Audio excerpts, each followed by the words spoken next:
Good afternoon from Nairobi, Kenya.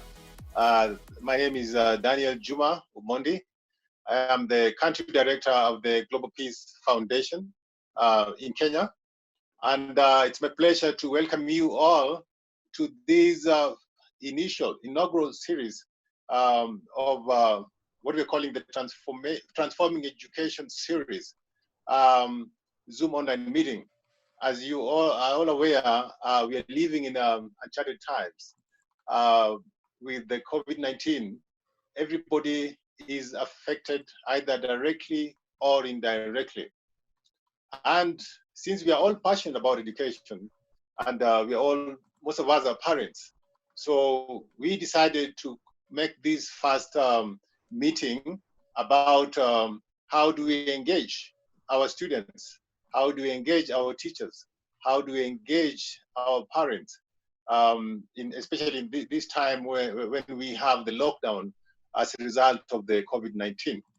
So in this meeting today, we have within us high-level stakeholders in education.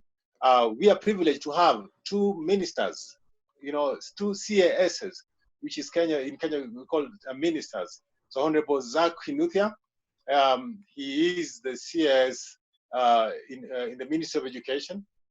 We also have Honorable Mumina Bonaya, who is also a CAS in the Ministry of Education.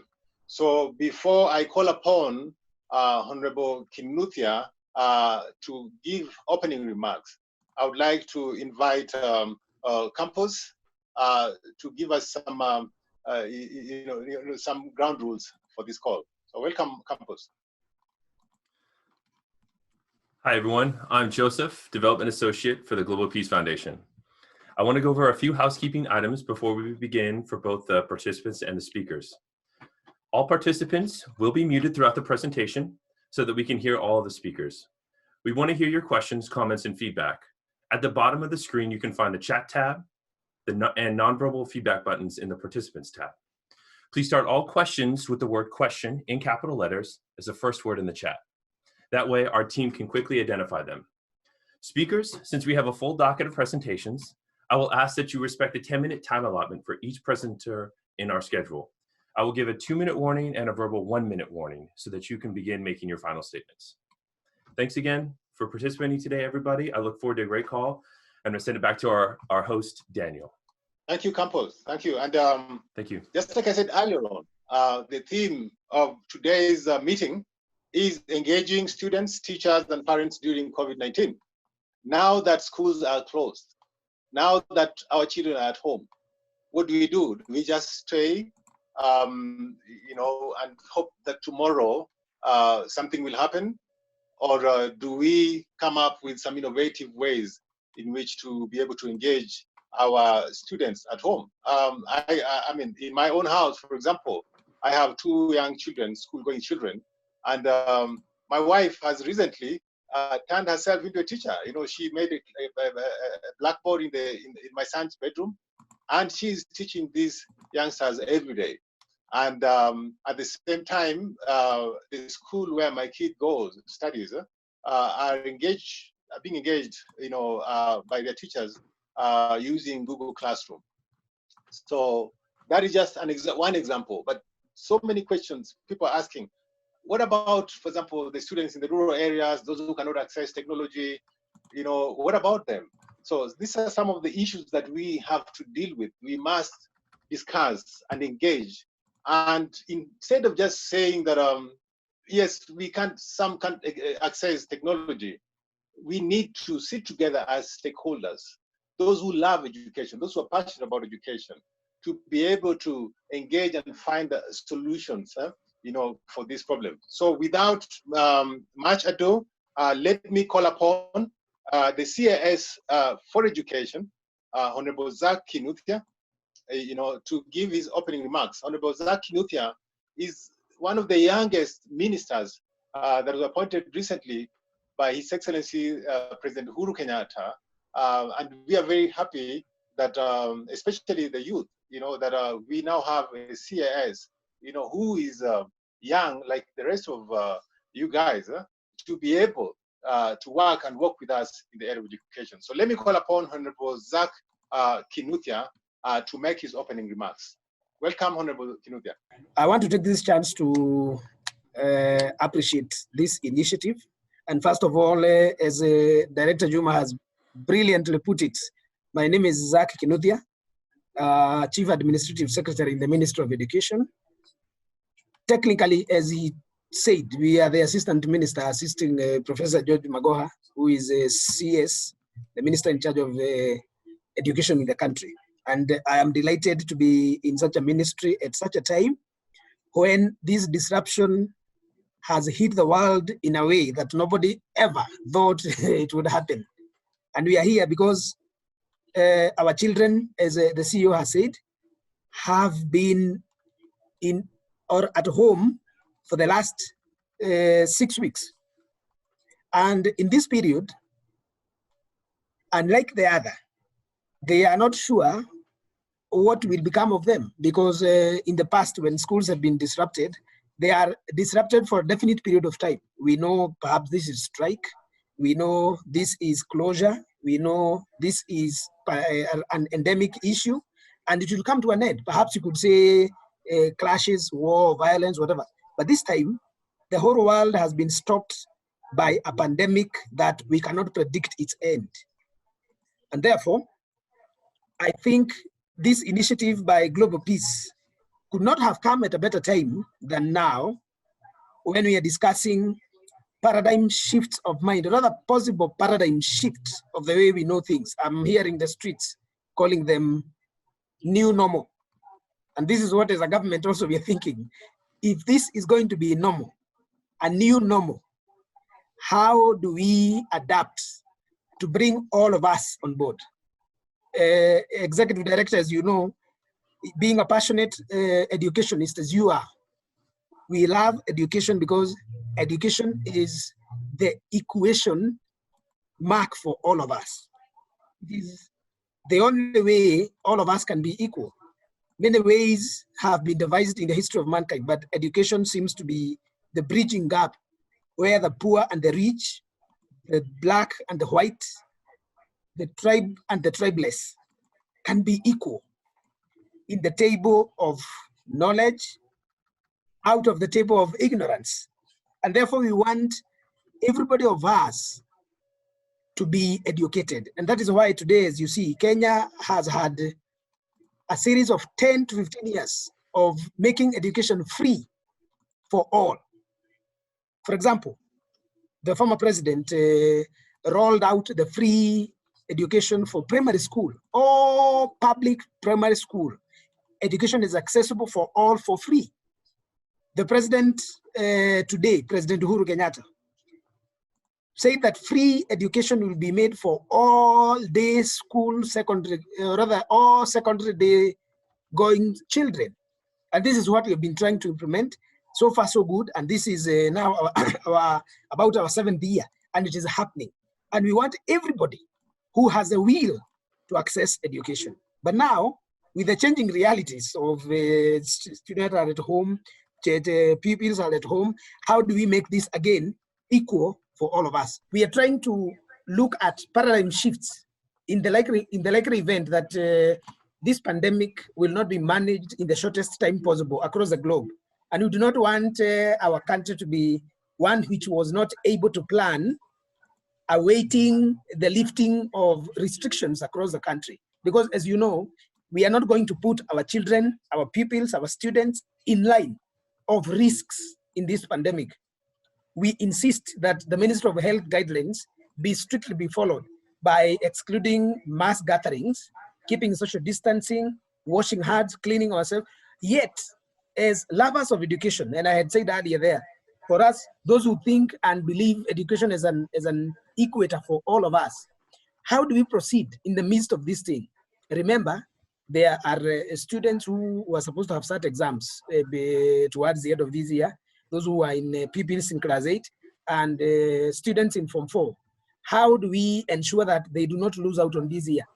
I have had many possibilities. People saying, you know, this year could be lost, you know, we will do it. No. But as government, and the president has pronounced himself on this, exams will not be postponed. Exams will be done. How exams will be done towards the end of this year is what the ministry and government is quickly and with a lot of passion trying to bring on board. Thank you, Honorable Zach Kinuthia, for that opening remarks. So next, I will bring Dr. Tony Devine. Dr. Tony Devine is the Vice President of the Global Peace Foundation in charge of education. He has been a passionate advocate of this topic of transforming education. And I think some of the things that we have done in education, we have done with Tony in this country, initiatives like Character and Creativity Initiative and Leap Hubs. So let me bring on Dr. Devine. Karibu, Dr. Devine. Oh, hello, Daniel. Hello, everybody. It's great to be with you all today. Thanks for coming on this very important call. We are in a very special time, and we can do some really amazing things, even though we may be restricted in our homes. So I want to share a little bit about some ideas and thoughts about how we can transform education for the future. Let me go to my slide here a second and get that moving. Here we go. Yeah.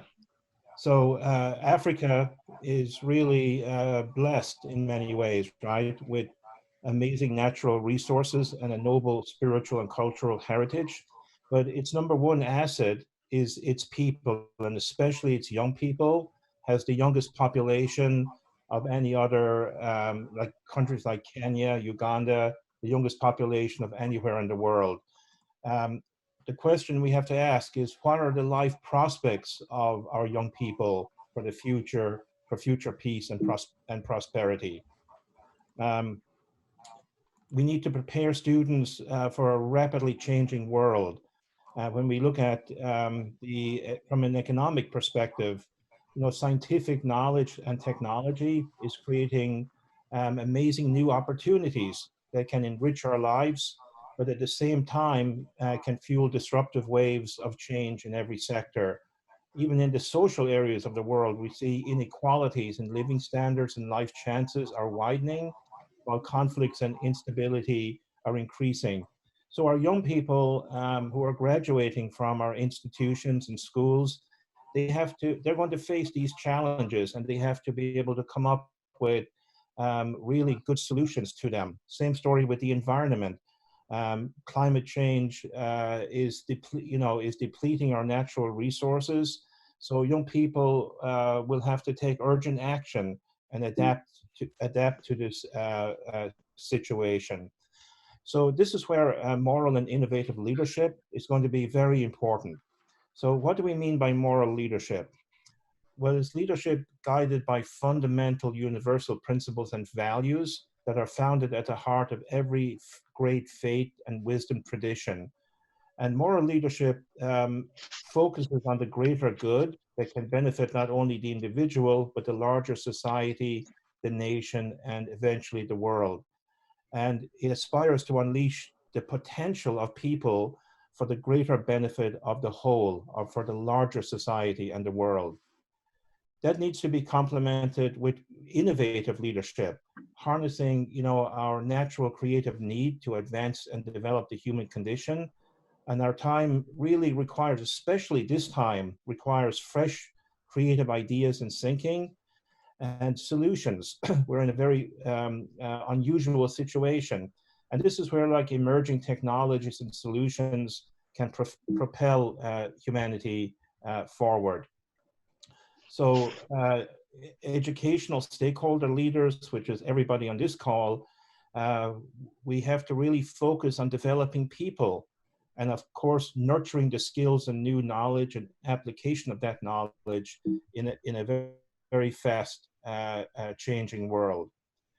So what we're doing here with this call, this is the launch call of a series of online Zoom calls or online capacity building that will support and build capacity in students, teachers, school heads, parents, and school systems during the COVID-19 period. But also, we're preparing, these calls will also be preparing for the recovery. There is going to be a recovery, and there is going to be a future that we need to be preparing for. So we'll be looking at very important questions. So for cross-sector stakeholders in education, we need to be looking at a different approach to education, a whole of society approach that brings school systems, schools, communities, and employers all together to actually put ideas on the table, right? New ideas, innovative ideas versus the whole of government only approach. Also, school systems need to be transformed to prepare students effectively for the 21st century workforce. And we also need to be mapping out, a strategy of a hybrid online learning approach in concert with the in-school experience so that we're really ready if a situation like this can come up again. And then for school principals and teachers, a lot of capacity building can be done even during this time on calls like this. And we will be planning capacity building calls for teachers and principals, and sharing lots of online resources that educators can avail of. And of course, too, to prepare teachers for their new role as a role model, a master facilitator, a relationship builder. This is the role of the teacher in the 21st century.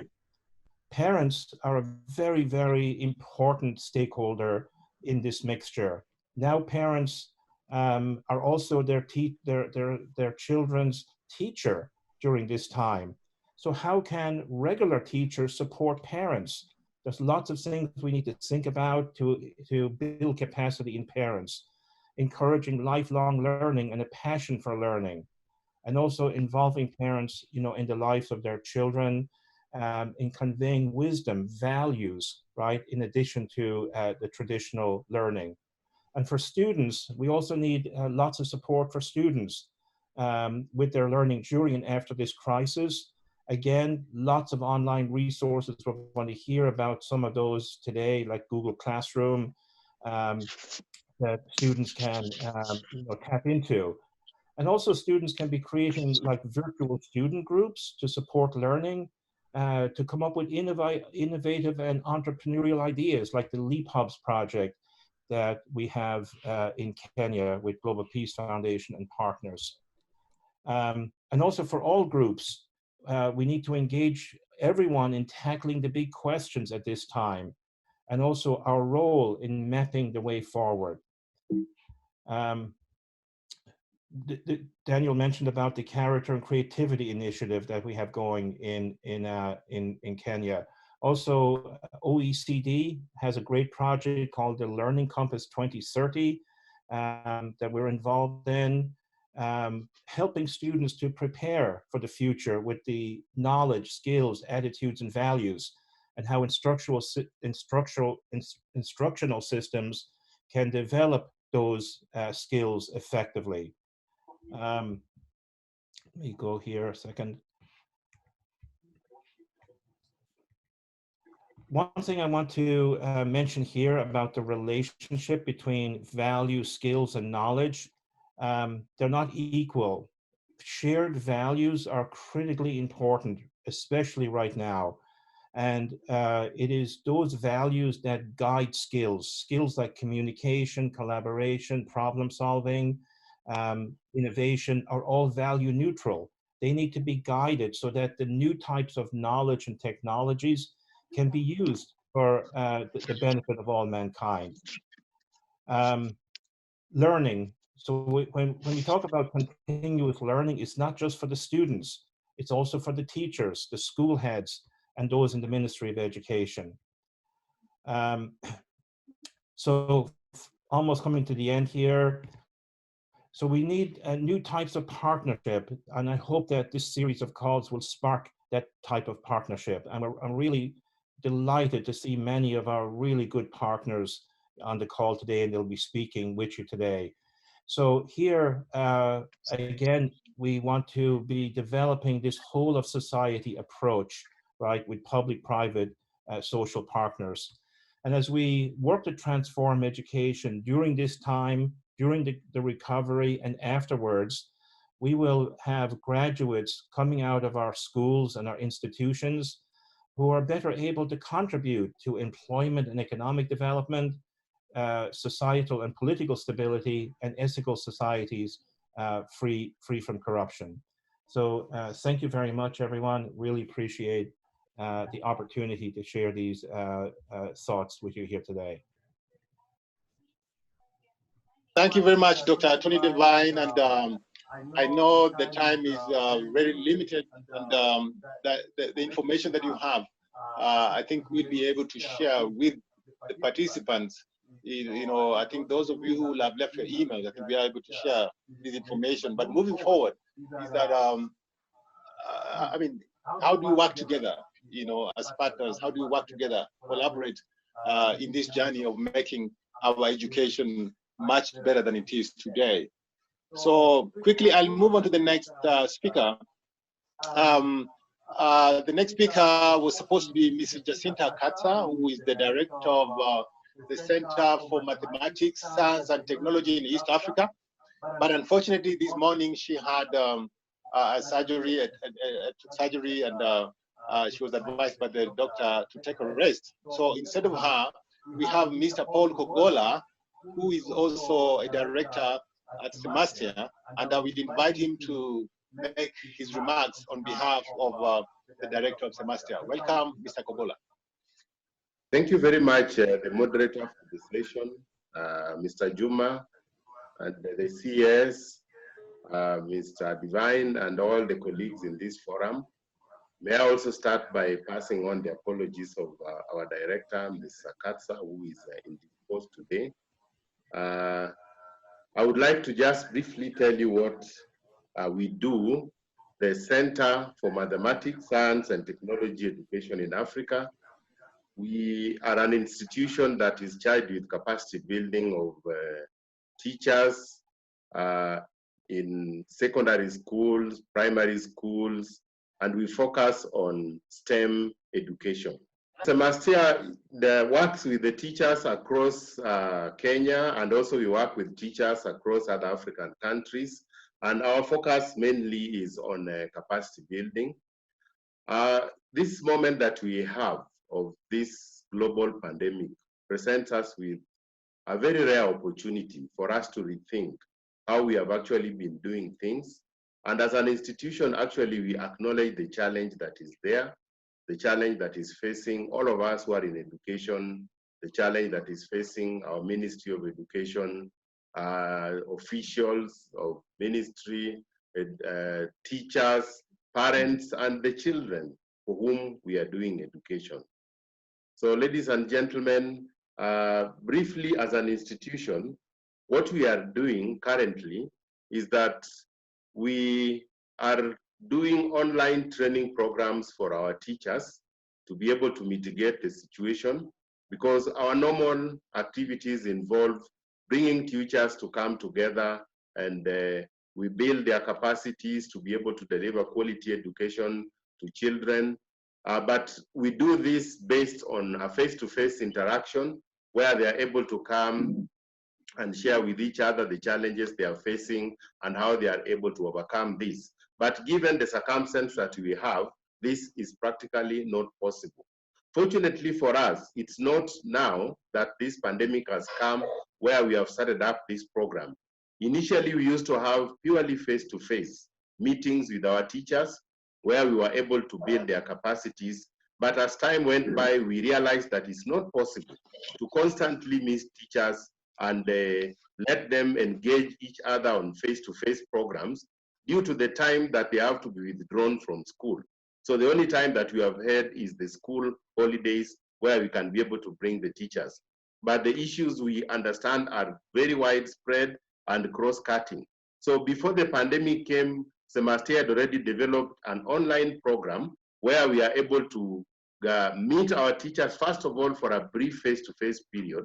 Then thereafter, they can continue for 1 month engaging on topics that are relevant to how they can be able to make education even better. So we had started that, and by the time the pandemic was coming up, fortunately, we had already trained over 3,000 teachers on our online program so that they are able to continue engaging, and they're also able to continue to apply the same skills to be able to meet their own students.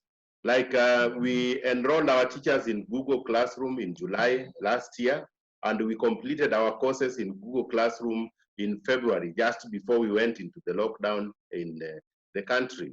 Unfortunately, some of the teachers are able to apply these skills to be able to reach the students who are now at home. I can't tell exactly how many are able to engage students using these skills, but at least we have been able to capacitate a large number of teachers, 3,000 secondary school teachers, who are able to apply these skills that you have been able to give them. Going forward, we are not only targeting these 3,000 teachers, we are supposed to have our programs every year. Like in the month of March, we are supposed to have met over 600 teachers who are key trainers. And then they were supposed to have met some 7,000 teachers during these April holidays. That has not been possible. So what we have been able to do is to bring up these teachers into the Google Classroom. Like right now, this week, we are actually putting on the materials online, and by next week, we'll be enrolling the teachers into our programs so that they can continue with the learning. Now, that is for the teachers, because we know that in this situation where we are, the teachers still remain a critical component because they still have to link with the children at home. As you are aware, we have several government programs that are going on, like through Kenya Institute of Curriculum Development, KBC. They are broadcasts targeting children so that they are able to continue learning. If we don't build teachers' capacity to continue with that, it will be difficult. So that's what we are doing through our online Google Classroom targeting the teachers. Now, besides that, there are also other innovative activities that are going on. Apart from Google Classroom, we have also enrolled several teachers on the WhatsApp forums under the Secondary Education Quality Improvement Program. That is the SEQUIP program being run by the Ministry of Education and the World Bank and Teacher Service Commission. So we interact with our teachers on the WhatsApp forum, where they are able to ask questions and we are able to respond to them and be able to guide them. Now, moving down to children who are at home. So how are we able to connect with the children? We are not working directly with the children, but working with the teachers. And it is just good to share some of the initiatives that we are aware of, because we are also parents, and our colleagues are scattered in different places in the country now, and we are monitoring what is going on. We are aware that schools have opened WhatsApp forums where they have enrolled teachers, they have enrolled parents, and they have enrolled the students. So in those WhatsApp forums, they send assignments to children and guide them on what they need to learn next. And they ask the parents now to be the ones who are able to follow up on this. And maybe the question that keep on recurring, what about the children that are not covered in the networks? What about the children that do not have the resources to be able to do this? I know the children that may not be able to have internet. It is very gracious that the Ministry of Education with KICD and the Kenya Broadcasting Corporation are running programs through radio and through television for them to be able to still continue engaging in learning. But we also appreciate the fact that there are certain children that they can't engage even in these ones because they don't have access to maybe TV, they don't have access to mobile phones, and probably don't have access to the radios. So I think this is where the focus should be more. How do we bring in the ones who are left out, who are not able to interact with whatever is being offered in these various forums? How do we reach these children? And what about the children whose parents don't have smartphones, who can't be able to get WhatsApp? How do we get up onto this? And probably also in Kenya, one thing that you appreciate, the ministry had an effort of the digital literacy program, where you have devices that have been given to schools. I think we can still also explore how these devices that were already given, that teachers were already trained on how to use, would also be used to address the situation that we are in right now. But overall, one thing that all of us should appreciate is that this pandemic has called us to rethink education, such that education is not just within the four walls of the classroom. Maybe we take, for example, like I think in Finland, where they are moving even outside education, outside the four walls, where children can report to school and go to the field and learn so much. So how can we capacitate parents that when we are in these circumstances, it's not education within the four walls of the classroom. There's a lot children can learn from home. When a child is in the kitchen cooking with the parents, what science can they learn from there? What chemistry can they learn if they are secondary? And what may be biology, what physics, and what mathematics are they able to learn? 1 minute warning. Not only in the kitchen, what about in the field when they go to the farms? What can they learn? So this is where we also need to really strengthen the parents to appreciate that there are a lot of skills that children need to learn at home that only do not need to wait for school for them to be able to learn. Like peace, there's conflict. We are told there's a lot of conflict in families now. How do we use the circumstance and the situation we are in to teach children how to be able to coexist peacefully? So these are some of the very important skills that may not be taught in my chemistry classroom, may not be taught in my mathematics classroom, but we have this opportunity. But we need to capacitate parents and we need to capacitate teachers to be able to provide the support that is necessary for the children and the students at home during this particular time. But we have to rethink education. Is education only within the four walls of the classroom? There's a lot that need to be learned outside, and where children can practically see how they are able to apply the knowledge they are gathering in school in the real life situations that they are facing right now. Thank you. Thank you. Thank you very much, Kogola. How do we rethink education? The pandemic has forced us to rethink education. We have to reimagine education. What if the pandemic continues for the rest of the year? What are we going to do? So those are very, very important insights from Semastia, and thank you very much. For those who do not know Semastia, you must understand that this is a body, it's a government organization that is charged with promoting this, the learning of STEM, which is basically science, mathematics, and technology. So thank you so much. And very quickly, I want to go to the next speaker. He is the chairperson, the chairman of the Kenya Secondary School Heads Association, and he is also the principal of Machakos High School. His name is Mr. Indimuli Kahi. Welcome, Mr. Indimuli Kahi. He's going to give us the perspective from the Secondary School Heads Association. Karibu sana. Thank you very much, moderator. Thank you, participants. I hope I'm being heard.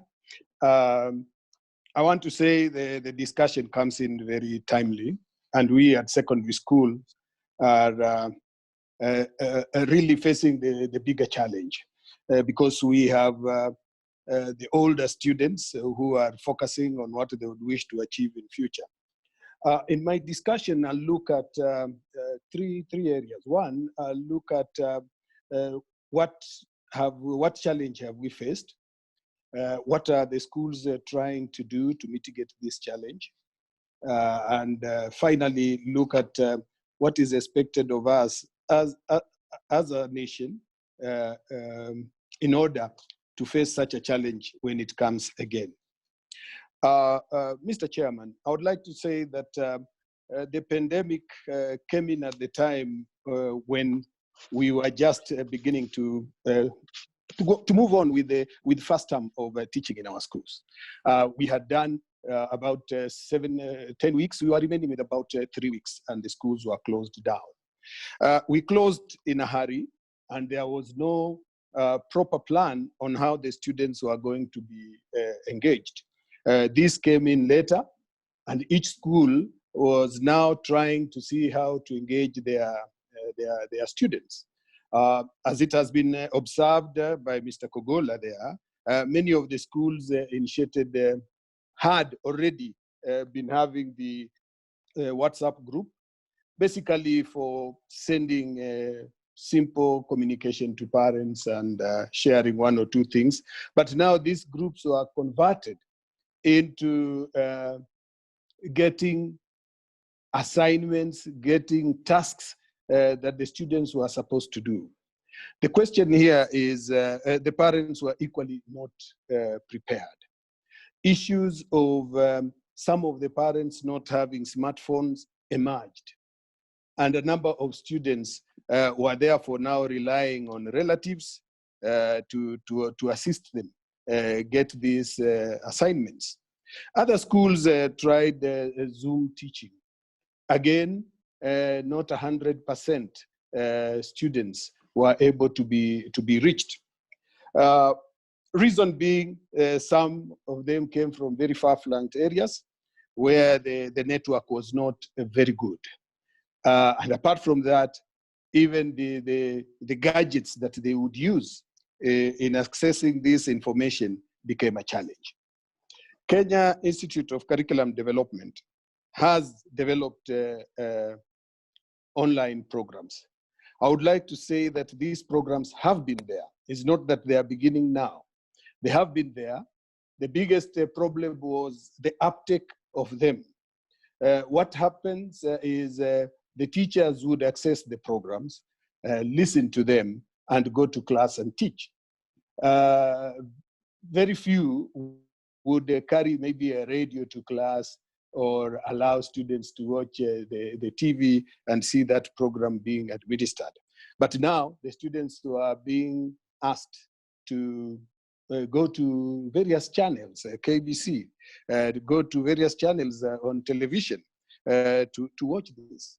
Now, one big challenge here, which as a nation we need to look at, we have so many stations, FM stations, and in many areas there is a lot of interference between the KBC channels and other local channels. So the transmission is not very clear, even for those who have radios and are able to access this. In some areas, they may not have the radio, so they are missing out. When it comes to the use of mobile phones and other gadgets, the challenge again came in on issue of bundles, and again, downloading the information and printing. This poses an extra cost to the parents, which they were not prepared. And that's why now parents are asking, are we going to get a refund in fees now that the term had not ended? We are now spending money on this. And that is something that will have to be discussed by the Ministry of Education. I would say yes, the online programs are there, organized by the Kenya Institute of Curriculum Development, and students should be able to access them. But the percentage of the students who are able to access this is very low. And therefore, as principals, we note that a larger percentage of students is not able to follow up the learning properly on radio or TVs or through the website. Two, these schools are at different levels of syllabus coverage on the content they are supposed to cover. So you find that at times the lesson that is being offered to some students may be a repetition, and therefore they lose interest. To others, it may be too far ahead of them that they are not able to connect. So what we need to do is, as teachers, we need to now start coming up with online materials for our own students. Because if I prepare my online material for my students, I know the level at which I can teach that online material. I know the level at which they are and the level at which they can understand. remember that the interaction between the teacher and student is not there. So monitoring whether the students are attentive and whether learning is taking place is therefore left to the parent. But the parent, on the other hand, has not been capacity built on how he can do this. We cannot assume that they can transform themselves into teachers during this period. But the pandemic, as bad as it is providing us with challenges that require thinking. How are we going to be imparting knowledge even after COVID-19? How are we going to monitor that learning is taking place? How are we going to ensure that the children from less fortunate areas, children from the slum, are actually learning? This would have been easy if there was an opportunity for students to gather somewhere. But because of the social distancing that the Ministry of Health has recommended, this becomes difficult. And again, that becomes a challenge on post-COVID. When we now come back, the public health protocols will still need to be looked at. So as we prepare, we need to look at that, and I'll be sharing what we need to do in a short while. Now, there have been a lot of questions on the issue of how does on-learning take place in rural students without the infrastructure? Yes, that is the bigger challenge, and I've already mentioned. Maybe what we need to do now as a country, we have to go back to the initiative that the country had in providing the iPads for students, so that all these students and teachers and the pupils in the far-flung areas have them. The challenge today we are also going to see later is what kind of content are the students getting on this online learning? Because the gadgets they are using are not structured for learning the way the gadgets our primary school students have. These are open gadgets. And therefore, when a parent leaves the laptop or the iPad or the phone to a student, the student has an opportunity to access every other sites. And some of the sites may not be really what is required for learning. 1 minute remaining. Therefore, parents here will definitely need to monitor these students. Now, what do we need to do as we prepare to reopen our schools if this pandemic is contained? One, we must find where public health information marries education. Because we cannot now open the schools and move on the way we have been moving on with all these public health protocols in place. Two, we must be ready to ensure that other methods, are we able, as Mr. Kogola said, are we able to conduct these classrooms out of the four walls? And therefore, how do we retool the teacher to be able to do this? How do we prepare the child psychologically also to be able to know that learning can also take place outside the four walls? The issue of examination has been there as I conclude. I've received several questions asking me why can't we do away with exams, and they have given a country like Norway as one of the countries that has done away with exams. I would want to quickly say that the education system that we are following in Kenya today, the issue of transition and exit is based on examination. For Form 4s to exit the 844 circle, the secondary circle to the higher circle, they have to sit an exam. For Class 8 to transit to the secondary circle, there is an exam. Our Education Act does not provide any other alternative assessment that can be used to place these students. If you look at the Norway, when I received the question I chose to find out, you'll find that Norway, though they have cancelled the examination, but the exam only counts for 20%, and the remaining 80% is course attendance and other areas, which we do not have in the Kenyan setting. I know there's a lot I would wish to share, but my time is up. I know if I get another opportunity, I will add more. Thank you very much. Thank you, Mr. Ndimulika here, and very important takeaways. He's talked about the laptop projects. You know, remember when the president was campaigning and he says he wants to give laptops to primary school kids. People are thinking it's a joke, but now you can see the president was right. The president was right, and perhaps we need to now rethink how do we again bring back the issue of the laptop. Because you're behind time, I'll call upon the next speaker. This is Ms. Budeu Kasanga, who's the chairperson of the Kenya Private Schools Association, a passionate educator, and she represents the voice of all the private schools in Kenya today. So I welcome Ms. Budeu Kasanga. Karibu. Thank you very much, Daniel. CAS is present, and ladies and gentlemen, it is my pleasure to be here today to just give you perspectives of what we are going through as the private sector. It is quite a surprise that what Mr. Ndimuli is saying actually cuts across both the private and the public sector.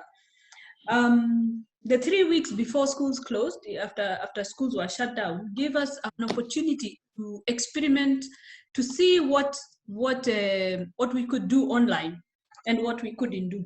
So those 3 weeks were like a sudden testing ground for how ready we were to ensure that learning continued. The lessons are exactly the same.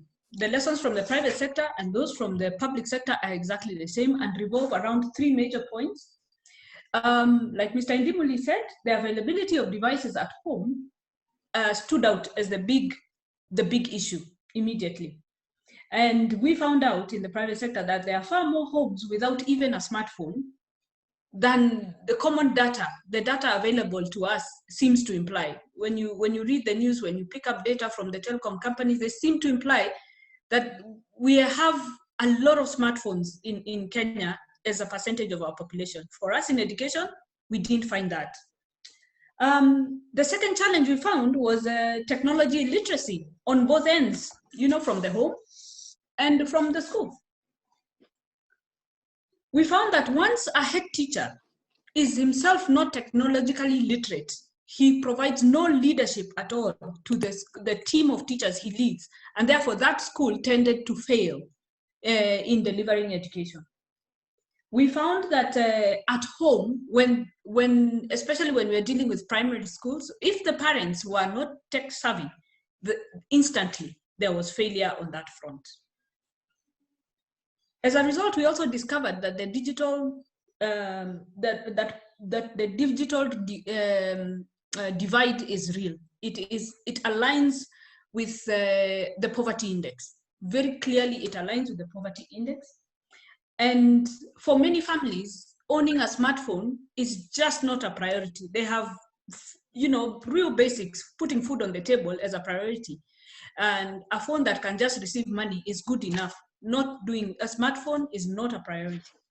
The third area was that connectivity, internet connectivity now became the big challenge.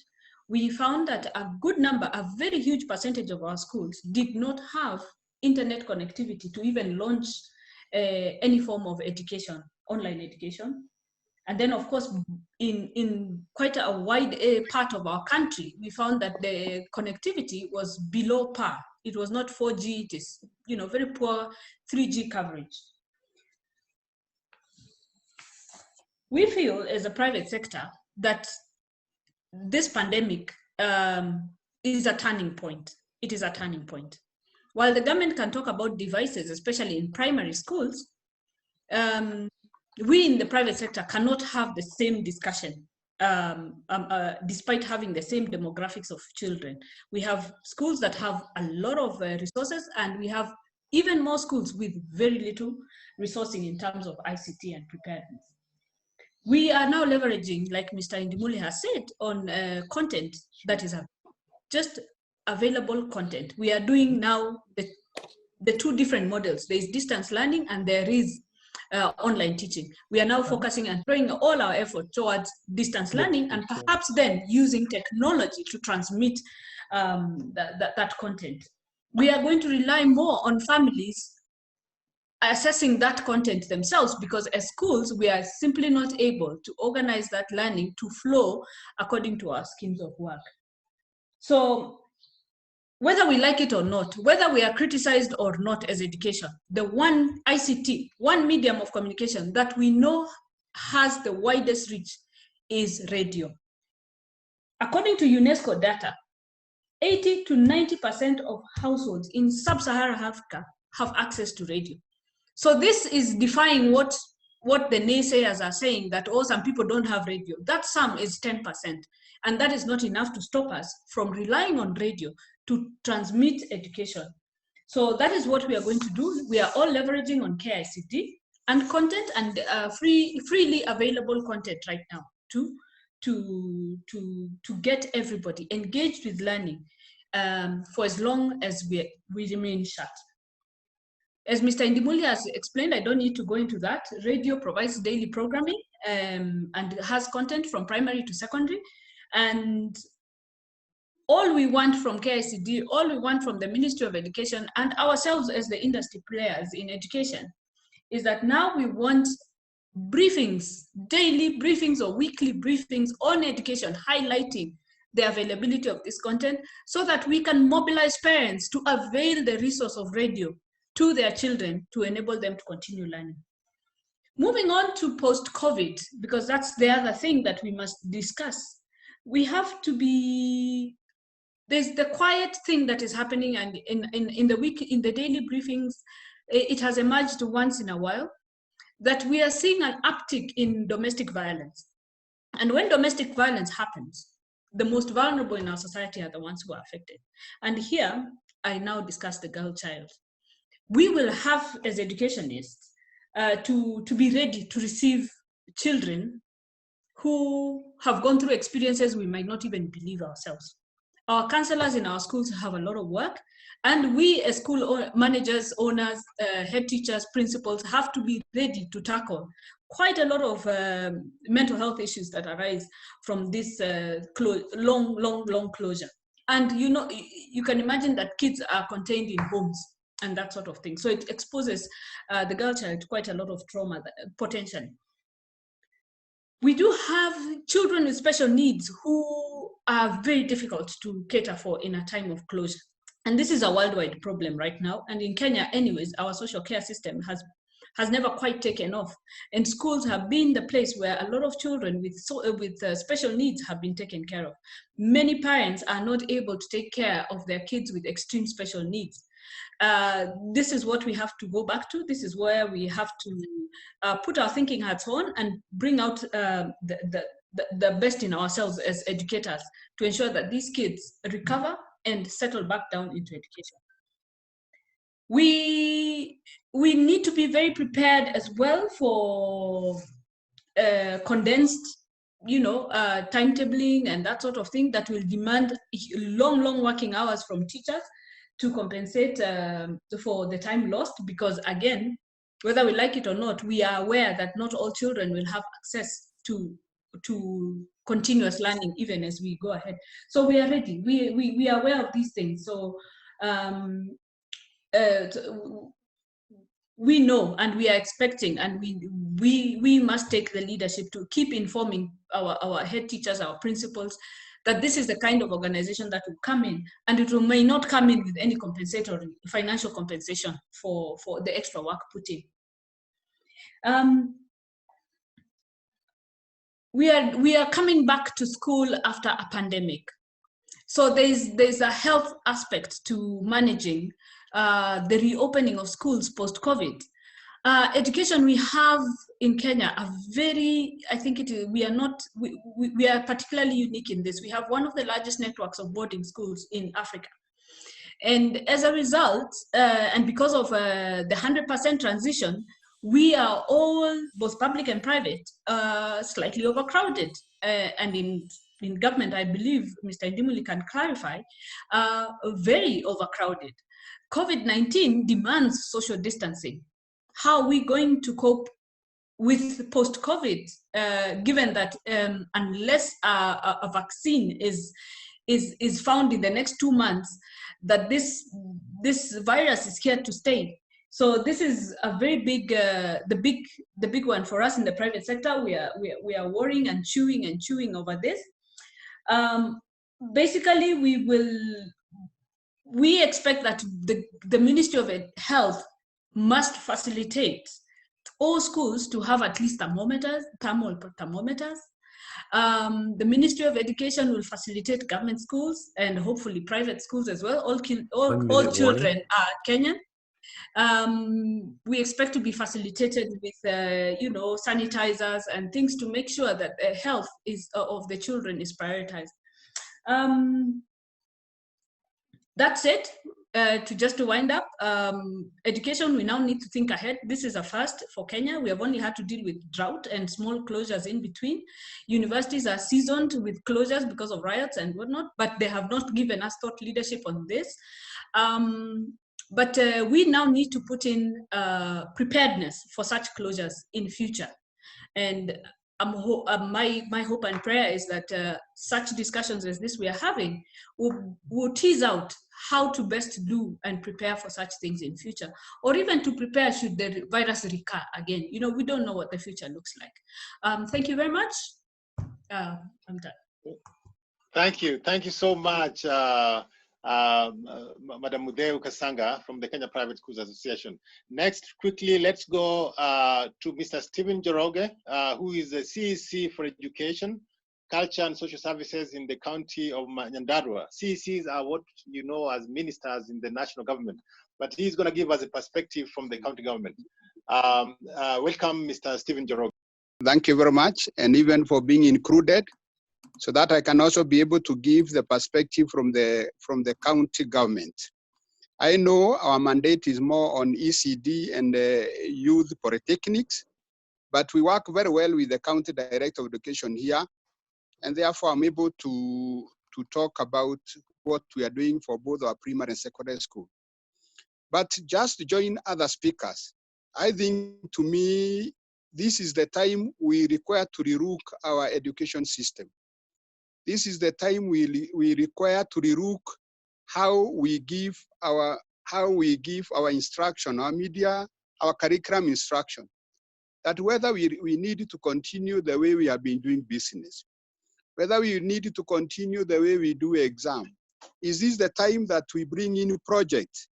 Because if we had the project, I think these children would have continuing with these projects even at home. I went to Israel and found that like science, you are given a project for all your 4 years. That's when you are either be given the grade, whether you succeed or not. Therefore, it's necessary that we look at that. At our ECD, one of the issues we have, because mostly we don't have what they are doing at home, those young children, but also we are looking at their nutrition health. How are they? So even we have a challenge. Are they feeding even at home? That's what are the county government we are looking. How are the parents? How are those children? Those are some of the big issues that county government have. Like in Nyandarua, we have milk as a flagship project. And even we are making programs to see even whether this milk can get these children at home. Because if we don't bring children at that level, then you will not be able to get good runners in both the primary and secondary. And I'm bringing a new change here through His Excellency the Governor that want to start even not only building classrooms, but what is inside in our ECD. We start creativity. We start developing mind at that level. I'm so much concerned on that the children can carry even learning at home. We also have, our mandate is also in vocational training centers that we are looking and giving a lot of support. these are children that come from your secondary schools, and we want to make them in Nyandarua as units of production. We want to make them as units of service that can be able to service even our vehicles here, those who do mechanical as courses, and also training. So we are not just going to take VTC as centers of training only, but are they be able to give and support? For example, now, Banajuma, that our VTC are making masks. So we are not buying the face masks from other countries. We are making them here, and even want to see whether we can even be able to sell them even outside. So we have to relook the way we do things. That's not just training.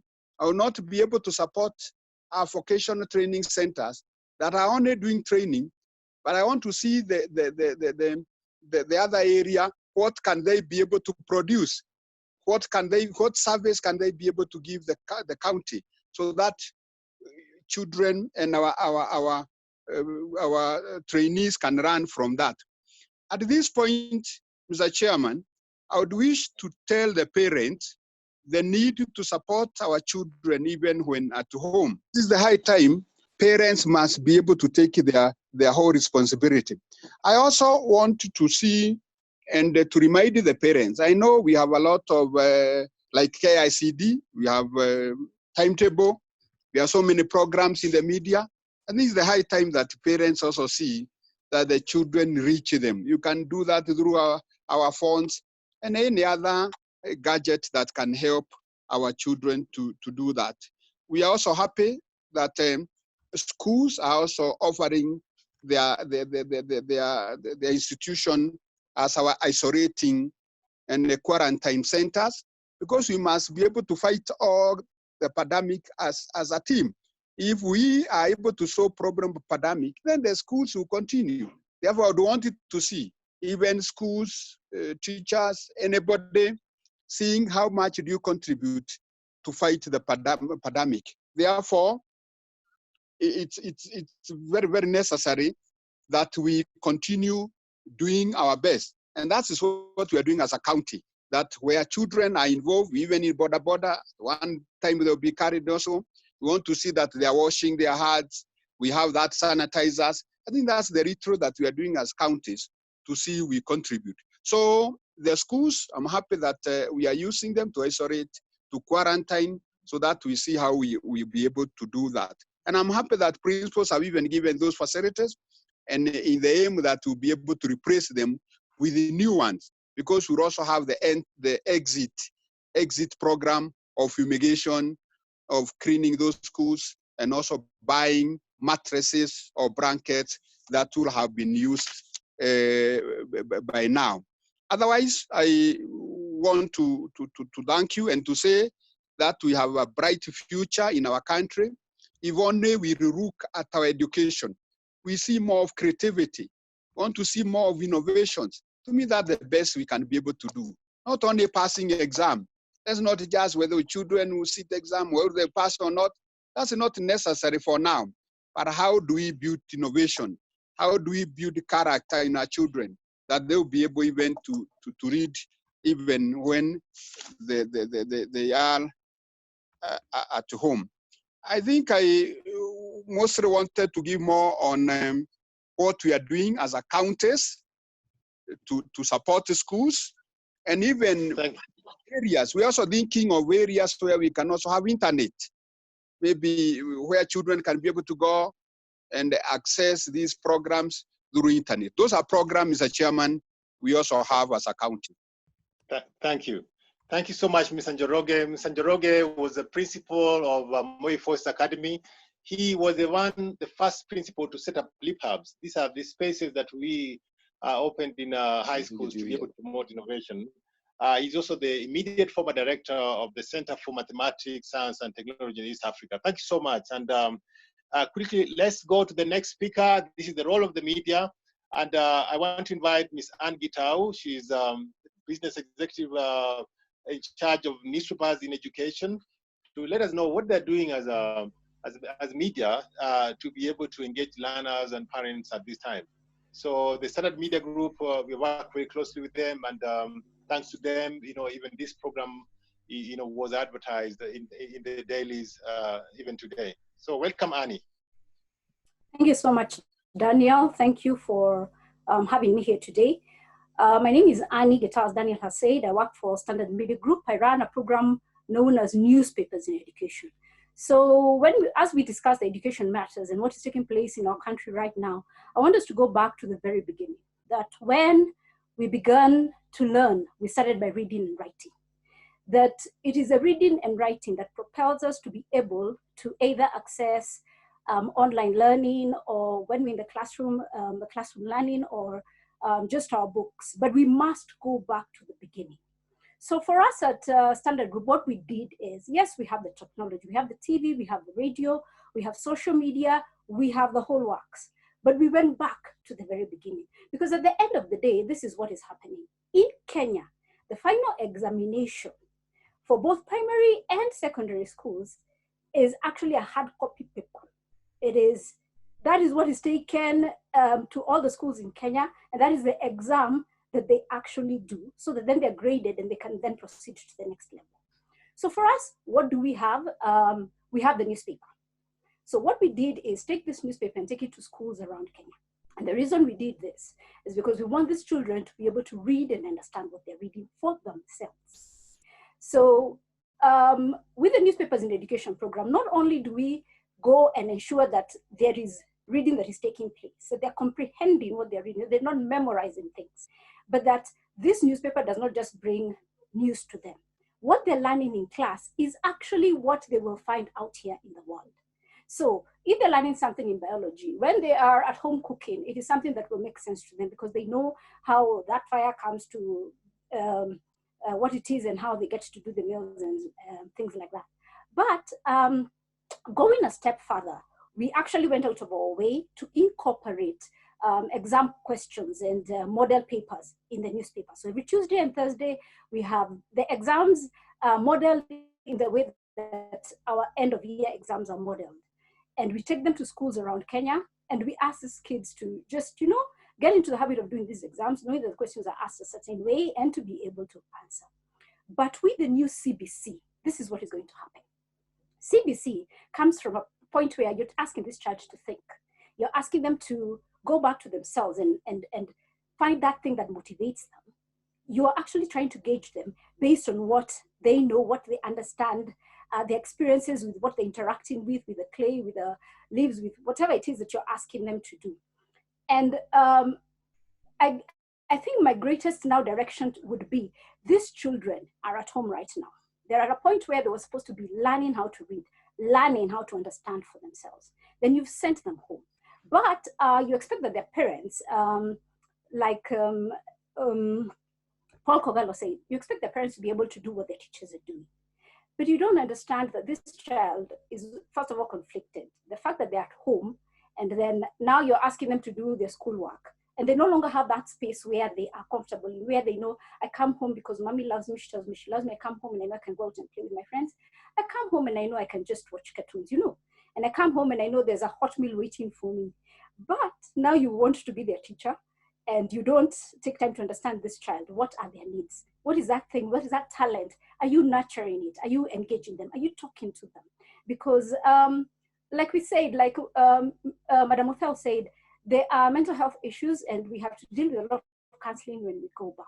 So these children, are you engaging them? Is there a point where, instead of looking just at their classwork and taking it from the radio, from the TV, from the newspaper, in the place where they begin, where they started from, in that home, are you engaging them? So the media will bring you from the radio and from the TV and from the newspaper. And we are a bridging gap, because we touch on all sectors of this society, whether you are able to afford the distant learning, or you're able to afford the newspaper, whatever it is that you find in your own environment, in your own space, we are able to bridge that gap.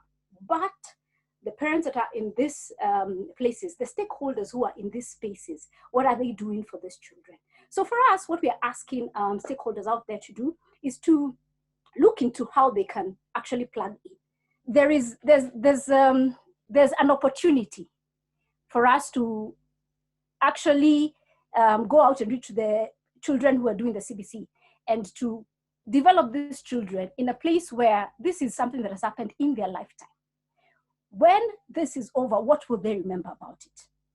Our president talked about the laptop project, and I wish it had taken off, because then it would be so much easier right now.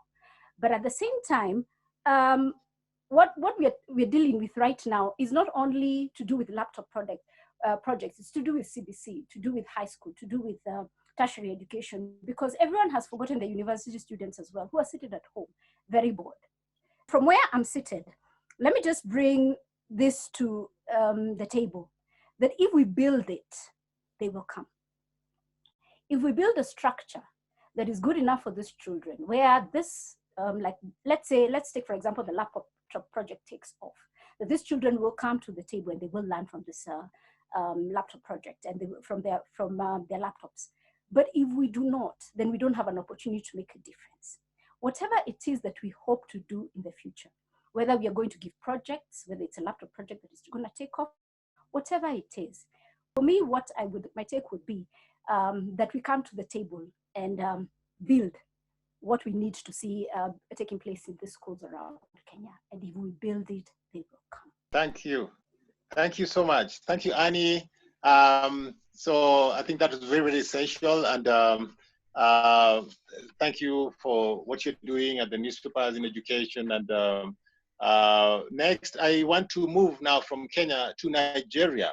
I want to give this opportunity to Ms. Funmi Fadahunsi.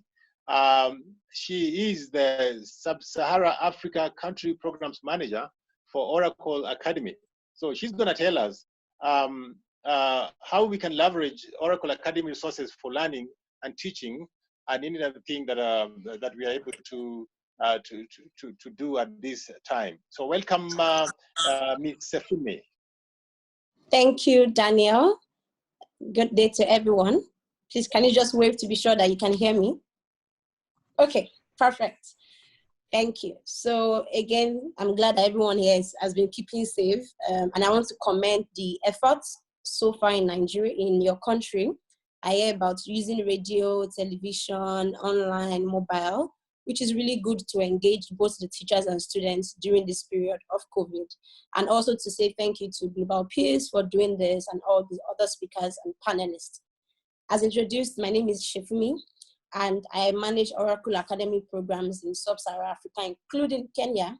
And I want to use these few minutes to explain and point you to resources that Oracle has during this period to support. But for the sake of people who do not know, Oracle Academy is a philanthropy program for Oracle Corporation, and our focus is to advance computer science education. Our resources are geared around computer science education, and our focus has always been the government, the educators who are the teachers, and the students. And we work at different levels, from primary to secondary and tertiary institution. We gladly have worked with Global Peers. We work with Semastia on a few times. We are hoping to start engaging KICD, right? It was supposed to be right before this whole shutdown, but after it, we're hoping to pick that conversation again. We work with quite a number of universities in Kenya. And our program has actually always been online based. Schools and teachers are able to download it for use at different levels. We do not necessarily teach you how to use the resources. We don't command you that you have to teach this course at this time, but we believe that for every teaching process, there's a curriculum, there is a learning content. So what we've done is to be able to put all of Oracle resources, Oracle technologies in form of pedagogical forms that the teacher, the school can adopt and decide how much content they want to include in the current curriculum, and then transmit this knowledge to the students. Right now, engagements like boot camps, like we've done in the past, hackathon, physical teacher training are of course on hold, because we all have to adhere to social distancing. However, most of the resources that we have are available. And the beauty of it is that for the sake of internet connectivity, teachers can download these resources on the laptop. Students also who have access can download onto their laptop, so they do not have to connect to the internet all the time when they want to connect to it. Also, we have the use of software. All Oracle technology softwares are available for our schools and teachers and students to be able to learn practically and not theoretically when it comes to this knowledge. And because of this time, we've identified that the 3 most effective way to engage any teacher or students is facilitation. So we encourage teachers to leverage on the use of facilitation, which basically means you send them some content, maybe through WhatsApp. You send them content maybe through WhatsApp or email, and the students can learn over a period of time. And then maybe you ask questions. Do you have questions? Do you have answers? So you're not necessarily teaching, but you're facilitating the learning process for them. It's also project-based. All the while, students have learned some level of information while they were in school. This is the time to give them projects, hands-on lab, to try the knowledge they've had, which is more theoretical, and they are learning in the process. And of course, the other final one, which is actually to teach sharing a particular knowledge over a period of time, lesson notes and all of that. And what exactly do we have in that area? So we have resources all the way from primary to secondary. Our courses are usually around programming or database. For the programming courses, the curriculum so the website is academy.oracle.com. That is where all these resources are. For schools who are already on the platform, who are registered on the platform, let me also add that Oracle Academy resources are free. It's our philanthropy program. So we believe that we are supporting with this. So every resources from the registration to the download to the use of the software is free for beneficiaries. All they need to do is academy.oracle.com. All they need to do is register the institution, or as a teacher register, and the access is there. I am online. I'm designated to be online to support for any request that comes from any country. Let me give an example. USIU and Kenyatta University, for example, they are currently engaging their students remotely. So what they've been able to do is pick some of our resources and share with the students to learn. So the students are learning even while they're at home. They can log into the software. They have the password. It's also free to them. We actually even make sure we mandate it for members not to charge students for anything. Everything you transfer from us to your students also has to be free and at no extra cost to them. So we understand that not everybody may have access to internet or computers, like you said, but most of these resources are mobile friendly.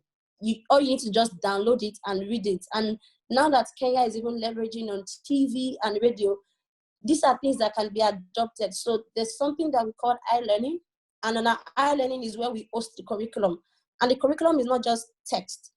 It is a guided step-by-step learning. So it's like a slide. So you can share slides on TV, you can read it out. As far as the students have prior knowledge, even if you are teaching them from the first time, I believe that all of these current channels that Kenya as a country is exploring can also leverage on this to teach. And the reason is because we do not need to stop engaging students and teachers at this time. I think one of the key things is to engage them with projects.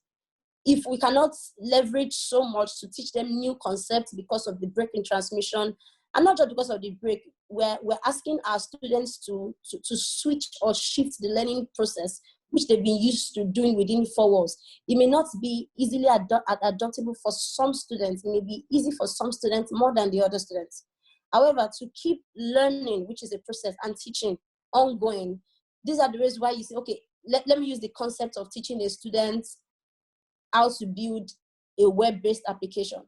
So all the while in school, you've taught them how to code, what to do, single drag and drop. However, they've not been able to try their hands on things because even as a school, you have a semester and you have to teach so many courses in that semester. This is now that you can tell them, follow these instructions, go and test if you can really build a web-based application. Send me what you built over the first 1 week. I'll make corrections. So facilitation and project business is a really good approach to use at this time. And at Oracle Academy, we have all those resources at different levels. I believe that when we engaged semester, we engaged them on programming and database that can be leveraged at the secondary school level for teachers and students. And we got the feedback that it was really resourceful for them. So this is a time where we don't have to keep all of these conversations to in class. We can leverage it. The resources are on the portal. If your school is not registered or you have a group of schools, I'm sure you can contact us through Global Peace or visit academy.oracle.com. We'll help you get started, help you get access to the results and the content, and you can start sharing. Our goal is to go on Zoom as many times in a day to support any educator, any school that is trying to leverage on our resources at this time. And it is glad that, one of the things that Africa did is the fact that we are quickly at the forefront of trying to adapt to this strange pandemic that nobody planned for. Nobody ever planned for this, yet we seem to be doing well. So we can only keep encouraging and commending us. We understand that it will not get to everybody. And this is basically showing everyone that how much work that needs to be done in digitalizing some content. So we even have to work on digitalizing more educational content and also making sure that there are infrastructures that can transcend locations. At Oracle Academy, for secondary schools, you can leverage on our 2D, 3D programming tools, which is very interactive for young children. It has animations, single drag and drop, not a lot of coding for students or student developers who are really interested in learning artificial intelligence, machine learning, data science, Internet of Things, and all of that. As far as they are a member of a degree awarding school, which is acknowledged by the Kenya Ministry of Education, they are eligible members of Oracle Academy. 1 minute programs. remaining. Okay, so really, I think we can explore all of those things here now, but I just want everybody to know that we are supporting, and like I said, academy.oracle.com is where to go to, or please reach out to Mr. Daniel Juma, and I'm sure that just a click away, we'll up on Zoom or any platform to be able to teach you and give you all the necessary access that you need. So we are happy to support during this time, and I'm glad that Kenya is trying to be at the forefront of leveraging on technology to ensure that we keep learning and teaching going. So thank you so much. Thank you. Thank you so much, Sefumi, for that. And I want to really say that we are grateful for the work Oracle Academy is doing, and that Global Peace Foundation is an Oracle Academy institution. So if you need anything about, information about how to be part of Oracle Academy, get in touch with us or just visit the website, academy.oracle.com. So quickly, I will move to the next speaker. This is Mr. Oscar Limoke. He is a cloud lead for Power IT Solution, and he's going to talk to us about what you have had previously, the Google Classroom. So how does it work? Welcome, Mr. Limoke. Thank you very much, Mr. Daniel, and all the attendees. But this is quite a good engagement session. Just to clarify, my name is Oscar. I work for a company that is one of the Google education partners. We've been supporting a lot of education institutions for the last 5 to 7 years. And we've never been overwhelmed as we've been overwhelmed in the last couple of weeks. Once the pandemic started taking shape, we started getting a lot of requests from education institutions demanding for us to set them up on Google Classroom. How can we support them and all that? So I'll just give a brief about what Google Classroom is and how we are seeing it support some of the existing education institutions. Now, Google Classroom is part of the suite of applications that Google for Education provides for all education institutions for free. Now, a lot of institutions actually do not know that Google Education solutions are available for them absolutely for free, and that's actually one of the biggest challenges we are having to let them believe it's actually for free. It has been in existence for the last 7 years. It's part of the programs that Google provides for education institutions. And some of the education institutions we are seeing leverage Google Classroom are already education institutions that had already been leveraging and planning and working on technology, and they're leveraging heavily on Google education tools. So them plugging onto Google Classroom hasn't been a big of a hassle. But we are seeing a lot of other new education institutions that are hearing everybody's using Google Classroom, are reading about globally how Italy has implemented Google Classroom for everybody, and they're trying to ramp up Google Classroom within a day or two, which is really putting a lot of constraints on them, obviously understanding how Google for Education and Google Classroom operate. So I'll just share some of the prospects, some of the learnings we've had from some schools so far. Now, some of the schools that are really taking shape and having little problems, as I said, are schools that have already been on Google for Education for the last 5 years, 4 years, 3 years. So they already have a lot of familiarity in these tools. Their teachers have already been leveraging and using Google education tools. They understand that the constraints and challenges of, for example, implementing G Suite solutions for education is you must have an internet connection. So they've consistently been putting in investment in the infrastructure. They've consistently been putting investment in their teachers. So it hasn't been a very big hassle for them to just plug in and move ahead. But on the other hand, we've been seeing and working with the Google partner teams to see how to support the existing education institutions quite quickly. And as soon as the pandemic started taking shape, Google released a website that has it's called Teaching from Home, that put together very quick, rapid resources where education institutions could take advantage of to support their online learning. The website is called teachingfromhome.google.google. And the biggest tool everybody wants to get onto straight, they want to get straight onto Google Classroom. And there's some challenges. People are having miscommunication about what Google Classroom is and what it isn't. I keep telling education institutions, Google Classroom doesn't replace the teacher. The teacher remains at the center of every engagement within Google Classroom. Google Classroom is basically a virtual classroom in a virtual world that still needs a teacher engagement, that needs teacher support, that needs teacher direct involvement. So it basically comes in handy where teachers understand that they still remain teachers, they still remain in charge of their classes, they still remain in charge of their students, and there's no way the technology, in this instance, Google Classroom, will replace them or going to take away their position as teachers. And that's what we're insisting. And even as we do training and consultants for schools, we are making the school decision makers understand that this is not some magical software that will just come and do whatever the teachers would do.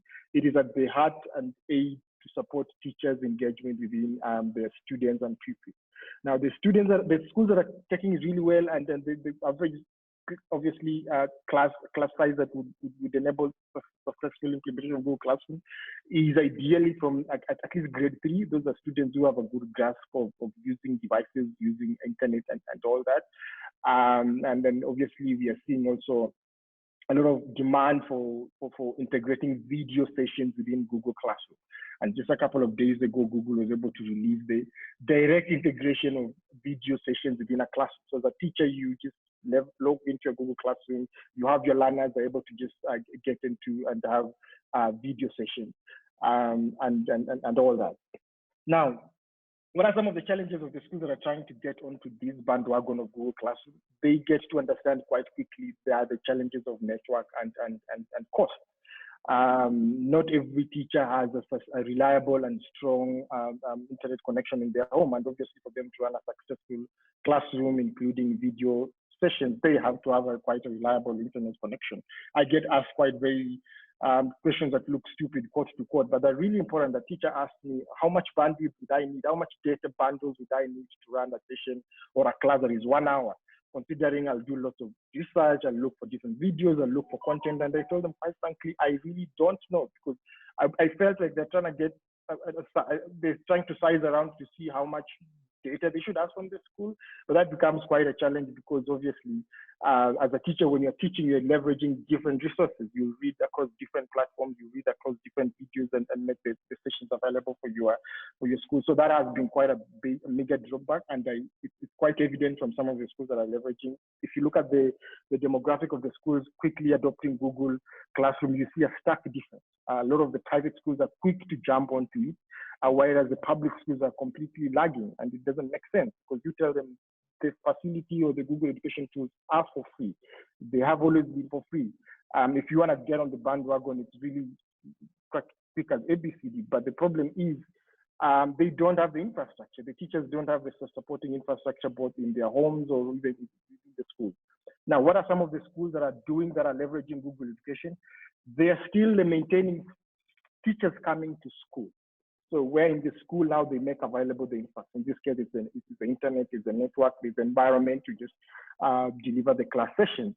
Now, still taking care of the social distancing, now teachers are able to literally now broadcast and attend, do classes normally, but within the environment of the school, even though the students are not there, but the teachers are there and they're pushing that. Some of the biggest fears that people are having is, again, security and the vulnerability, obviously, especially in the primary section and lower section. People want to know, and parents are asking them for good reason, is there anything that my children will be exposed to as we do this online learning and all that. And this reminded me of a previous program we were also running with Google called Online Safety Program. We were running in a couple of other schools. Google still provides that for free, which at that time it didn't make quite a lot of sense. But if you think about it now it allows or provides special skills to both teachers and students to know how to, what parts of the internet are good and what parts aren't good. And just like in the moment now, we have a lot of uptake from private schools. It was the same during that particular time. So I think a lot of policymakers in this call may want to explore that particular angle, why public schools are usually slow to consider some of these tools that are already available for free, which wouldn't incur any much cost. But some of them point to a fact where making decisions is really not sometimes their purview. They have to go much higher. For example, you go to public school, they tell you, is Google Classroom sanctioned by the Ministry of Education? Is Google Sanction approved by the Department of Education? So I don't want to actually get in a position where I'm implementing a solution or a system free or not, but I'll get into trouble with the Department of Education and all that. So I think there's a lot of policy people here who may want to, this pandemic will actually bring to the fore the fact that it's a good idea to give some leeway to school heads to make these latitudes, because it will take a really, really long time for our public schools to actually pick up and just join the other counterparts in private space who've been taking up this decision quite quickly. Obviously, the other challenges that a lot of people are asking is within the video integration. How is the safety of the children? It allows the ability to record. I was in a training yesterday with one of the schools, and there was a complete heated debate about the legality of recording digital training, digital learning content of minors. And there was a lot of backlash from teachers saying it's okay to record, the legal advisor saying, no, you cannot record minors and all that, as long as they're below 18, you need to get consent. That those are the new, completely different aspects of the learning that one not— 1 minute remaining. Were not foreseen before. Like, so should the teachers record that class for future use or for future sharing within the school, or should they not? If they record, should they record the minors and all that? So there's a lot of white gray areas teachers are grappling with, and for good reason. So if some of the policymakers are able to just give some guidance and very clarity around that, it will really, really help with the learners as they navigate this very challenging environment and time. Thanks. Thank you. Thank you so much, Oscar, on behalf of Google. And I think Google Classroom is, many students are using that at the moment, including my kids. So next, I want to go very quickly to the United States of America. We have a partnership with NCCU, the North Carolina Central University, and we have a professor from Kenya. He's a Kenyan, he's Dr. Philip Mutizia. He's from Machakos, but he's a professor in North Carolina Central University. So he's gonna speak to us for just 5 minutes about online mentoring, and then for another 5 minutes, introduce. She'll be joined by another, a lady from the same university, Talitha Batts, who is also running a program called Education on Demand. So she's gonna tell us about what she's doing. With that project called Education on Demand, Innovative Learning Solution. Thank you, Hamjambo. It's been wonderful. I've been listening, and yes, it's impossible for a professor like me to be able to speak in 5 minutes. But I will just do the due diligence by introducing my former student mentoring program online. I'll let Talitha address that. She just graduated from education technology, which is my role. My role in North Carolina Central University, I am a professor of education, and my area of concentration is instructional leadership. And then I coordinate education technology, which is where I identified the need for people like Talitha, and also working Global Peace Foundation. We are the only institution in the world, North Carolina Central, who has partnership with the Global Peace Foundation because of my involvement. And we, of course, we created a mentoring program, which will involve peer mentoring for the LEPUBs, which is when we visited with the Talitha. And to do a better job, we need a full hour presentation later, not this time, but we wanted to introduce how we came up with the mentoring and how she came with the platform she created. We started by trying to connect our students with the especially honors program with the LEPUB students in the LEPUBs in Kenya. And the Global Peace Foundation agreed we will use Kenya as the first, as the pilot. So once we develop a successful mentoring exchange program between students here in diaspora and in Kenya, before we open to other centers of the world in global peace, to address the issues what Tony Divine addressed very well. I don't need to go back there, but my strength is to provide the training for faculty and teachers' professional development, and then the mentoring is just to train them on how to teach using mentoring as a peer education, which is we know research says shows that peer mentoring is the best education process. And now with the social media and integration with artificial intelligence has given us the opportunity for the 21st century. COVID is here to stay, and it has reminded us to do what we are supposed to have done 10 years ago to create intervention process in terms of how we deliver education. A lot of discussion will come to how we need to shift the paradigm in terms of how we assess, train, teach, and assess, as opposed to tests, memorization. The competence base. Now, Kenya is ahead of all the countries, even here, by adopting competency-based education. It's just project-based, and it interacts well with how, when you apply the tools, AI, in terms of artificial intelligence. And just an example, you saw how we are challenged, some of us, in logging into this and to continue this because in the interruption on that. But once we teach the young people to understand that, to be able to deal with the challenges of connectivity, we have a whole lot of avenues and best practices to transform the way we teach. And also, first of all, the LEPUBs, the mentoring program, which we have established, which created the need to create a platform.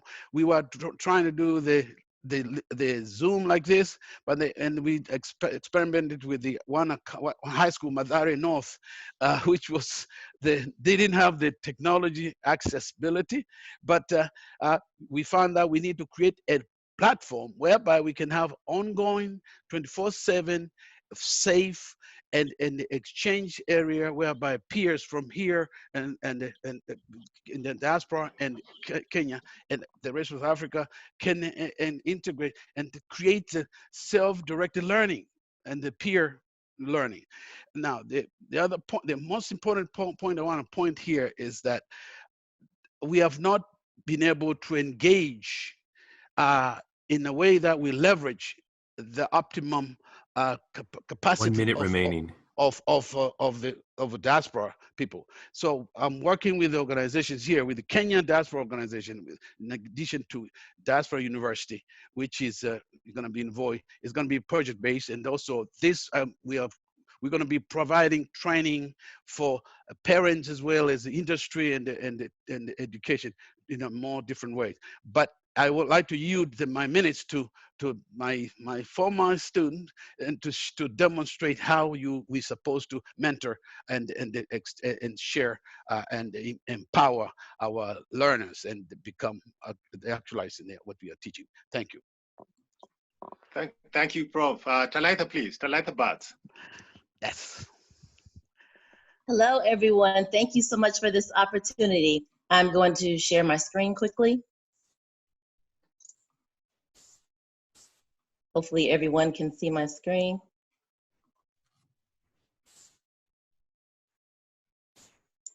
Perfect.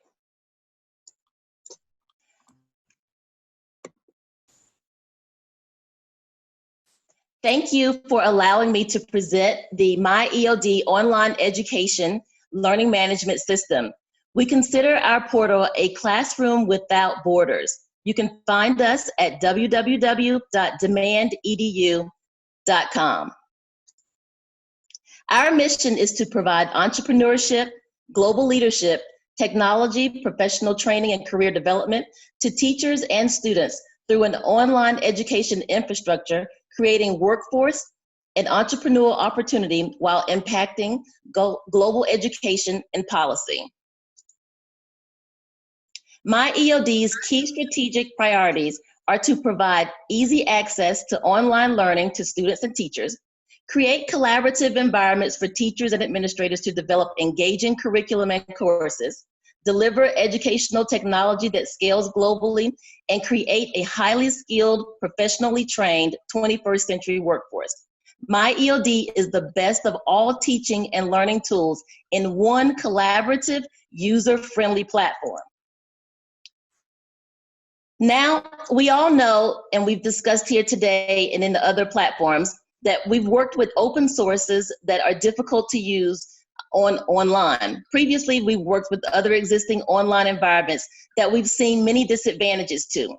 Many learning management systems are open source platforms with no privacy. We have latency issues or problems logging on, broadband issues, problems with the lack of collaboration ability or communication failures, and most importantly, the lack of measurement and reporting that's available in online management tools. And almost none of them offer any type of professional certification or ongoing support and training for teachers and administrators. MyEOD is an innovative platform that provides professional certifications, a learning management system, and digital teaching and learning in an easy, fun-to-use portal that can be accessed from your laptop, tablet, mobile phone, or smart TV. And I did hear someone talk about radio earlier. I thought that was a very good component. So hopefully we'd be able to attach that to this platform as well, if that was a need or a necessity. MyEOD offers professional certifications. These are all industry recognized professional certifications which are backed by governing bodies such as Project Management Institute. Now, when logging on to MyEOD's portal, each user will be giving a secure and unique user ID and password. MyEOD has a collaborative social media wall like Facebook or Twitter built into the system, which allows you, teachers, administrators, and parents to communicate effectively and efficiently in one location. Also, the entire look of the portal is customizable so you can add your school's logo, pictures, and school colors as you design the perfect portal for your teachers and students. MyEOD offers many built-in courses that are already there for your school to use. You also have the ability to develop your own unique courses and curriculum or work with one or more consultants from our company to design the perfect program for your school or organization. MyEOD has its own Academy library, where all courses and materials such as videos, presentations, assessments, and quizzes, websites, and more are collected for ongoing use anytime. This material will be available for collaborations on new courses that you may develop or updates to existing courses in an easy click and drag method. MyEOD has a built-in reporting system that allows your school to pull customized metrics. From a click of a button, you will be able to report on how many students have logged into classes, how many have completed assignments on time, how many have passed or failed, and the overall success rate of your students throughout the year. MyEOD also easily integrates with other online tools. I heard someone speak about Google Classroom earlier. We can actually integrate with that and also offer more features.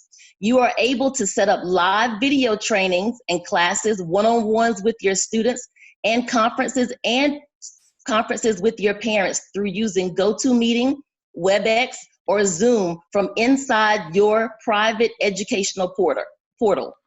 1 minute remaining. These and many more features are available. However, due to time, we will limit ourselves to highlighting just a few. We have several steps that we can walk through in order to get you up online, such as discovery, implementation, and ongoing support that we will work with you one-on-one. Our team is very capable and very experienced and willing and very excited about working with each of you. Now, what does this mean? The world is full of uncertainty and potential for conflict, as we all know.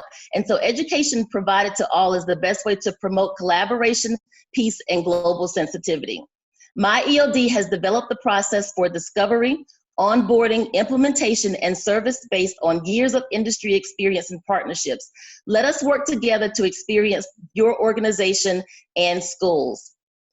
You can contact us very easily if you would like information or a live demo about our services. Please feel free to email or call. We will be happy to set up an online teaching and learning portal and demo for you to show our many features. Thank you so much for your time and attention, and I look forward to hearing from you.